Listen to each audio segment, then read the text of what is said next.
जब मैं 13 वर्ष का शरीर था तो शाम के माताजी से केवल बताया, पिताजी से तो हिम्मत नहीं थी क्योंकि बहुत कठोर स्वभाव के थे, तो उनसे डर लगता था बात करने में। तो माताजी से कहा कि माताजी हम कल बाबा जी बन जाएंगे, और उन्होंने विनोद समझा तो ध्यान ही नहीं दिया। भगवान ने हमारी बात बना दी। सब सो रहे थे, उठे, पिताजी को मानसिक प्रणाम किया, सैया पर थे, माताजी को प्रणाम किया, भाई बहनों को हाथ जोड़ा, और एक छोटी सी गीता, और एक ब्राह्मण कुल में जन्मे थे इसलिए चटाई और वो एक लोटा लेकर बस वो फिर घर से भागे। आधा हाफ पैंट या शर्ट या पैजामा कुर्ता क्या था मुझे ध्यान नहीं है उस समय, मतलब गृहस्थी वेश में ही भागे। 15 किलोमीटर चलने के बाद थक गए तो एक शंकर जी का मंदिर आता है नंदेश्वर, सरसौल में, सरसौल ब्लॉक में नंदेश्वर महादेव, वहां जंगल में जाकर के रुके। अब जब 12 बजे भूख लगी, क्योंकि सुबह से कुछ ना कुछ घर में मिल जाता था, अब सुबह तो मिला नहीं, चलते चले आए। अब दोपहर के 12 बज गए, भूख लगी, तो पहली बार हमारे मन में प्रश्न उठा कि कैसे जीवन निर्वाह होगा, जीवन निर्वाह कैसे होगा, कहाँ रहेंगे, कहाँ जाओगे।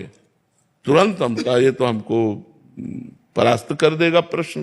तुरंत हम कहा भगवान जैसे रखेंगे, हम भूखों मर जाएंगे लेकिन घर नहीं जाएंगे, हर कष्ट सहेंगे।